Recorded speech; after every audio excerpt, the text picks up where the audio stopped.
चलिए students, HTET PGT physics 2024 की एक नई प्रॉब्लम के साथ a person with normal near point 25 centimetre read a book for small font using a magnifying glass. सबसे पहले तो एक जो नॉर्मल पर्सन है जिसकी आइज़ में कोई डिफेक्ट नहीं है, उसके लिए जो नियर पॉइंट होता है वो 25 सेंटीमीटर और जो फार पॉइंट होता है वो होता है इन्फिनिटी, यानी वो कहीं तक भी देख सकता है जो उसकी पहुंच के अंदर है चीज़ें। नेक्स्ट, अ मैग्नीफाइंग ग्लास के साथ अब उसने देखना है। मैग्नीफाइंग ग्लास क्या करता है कि जो भी वर्ड्स हैं उनको मैग्नीफाई यानी बड़ा करके दिखाएगा। अब मैग्नीफाइंग ग्लास में हम क्या लेते हैं, कन्वेक्स लेंस, और कन्वेक्स लेंस का भी कौन सा केस लेते हैं, जो सबसे लास्ट वाला केस होता है जिसमें फोकस और ऑप्टिकल सेंटर के बीच में आपका ऑब्जेक्ट रखा जाता है। तो उस लास्ट केस में जो इमेज बनती है वो बहुत बड़े साइज़ की इमेज बनती है और वो कहाँ बनती है, आपके लेंस के आगे ही बन जाती है वो इसकी इमेज। तो अब उसके लिए हमने क्या करना है, तो इस क्वेश्चन के लिए जो सबसे पहले स्ट्रेटजी लगेगी उसमें आपने क्या सोचना है कि आपने मानना है कि जो मैग्नीफाइंग ग्लास है बिल्कुल हमारी आई के पास है, बिल्कुल हमारी आई के पास है।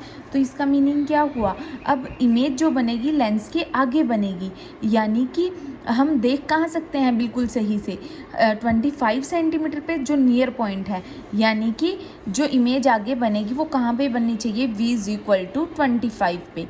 अब आप पूछोगे कि ये -25 क्यों लिया है, आपको कार्टेशियन कोऑर्डिनेट्स का पता होना चाहिए इसके लिए। इस साइड के साइड डिस्टेंसेस प्लस और इस साइड के साइड डिस्टेंसेस माइनस होते हैं। तो अब इमेज यहाँ इस साइड बनेगी, तो यानी कि v आपका क्या है, -25, और आपको f की वैल्यू क्वेश्चन में ही दे रखी है 5 सेंटीमीटर। अब आप कहोगे कि मैम f के लिए आपने +5 क्यों यूज़ किया। अब देखो बच्चे, जब भी आपको किसी भी लेंस का फोकल फाइंड करना हो तो आप क्या करते हो, उसके लिए अगर ये वाला लेंस है इसका आप क्या करोगे, ये वाला सरफेस देखोगे और सर्कल कंप्लीट करके देख लो।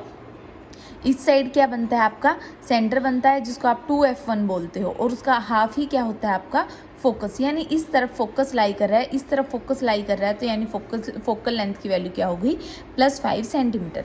इसके बाद आप लेंस फॉर्मूला को यूज़ करोगे, वहाँ से आपकी u1 की वैल्यू आ जाएगी -25/6, यानी कि आप ऑब्जेक्ट को कहाँ रखोगे, यहाँ पे रखोगे, यहाँ कहीं पे, तभी आपकी इमेज कहाँ पे बनेगी, 25 सेंटीमीटर पे। और ये आई के लिए बिल्कुल सही नियर पॉइंट है जहाँ पे आप ऑब्जेक्ट्स को बिल्कुल सही रीड कर सकते हो। नेक्स्ट इन्होंने कहा है कि आई के लिए जो फार पॉइंट होता है वो कितना होता है बच्चों, इन्फिनिटी होता है, इन्फिनिटी यानी कि बहुत दूर तक। नेक्स्ट, अब इन्होंने कहा है कि मैग्नीफाइंग ग्लास से कितनी दूर तक के ऑब्जेक्ट्स को भी देखा जा सकता है। अब फिर से मैग्नीफाइंग ग्लास को ये मान लो कि वो आपकी आई के बिल्कुल पास है, आई के बिल्कुल पास है, तो जो आपका v होगा वो कितना हो जाएगा, -इनफाइनाइट, यानी कि हम मान लेते हैं कि इमेज कहाँ पे बन रही है, -इनफाइनाइट पे बन रही है। और लेंस के आगे वाला केस आ गया, ये तो लेंस के आगे इमेज बनेगी। फिर से कौन सा केस आ गया कि फोकल लेंथ और ऑप्टिकल सेंटर के बीच में आपका ऑब्जेक्ट होना चाहिए, यानी u की वैल्यू आपकी 0 और 5 के बीच में ही आएगी, यहाँ पे भी 5 पे भी आ सकती है। नेक्स्ट देखो, v2 की वैल्यू -इन्फिनिटी, फिर से आपने लेंस फॉर्मूला का यूज़ किया, यहाँ से u की वैल्यू आ गई आपकी -5 सेंटीमीटर। दिस इज़ द बिल्कुल करेक्ट आंसर।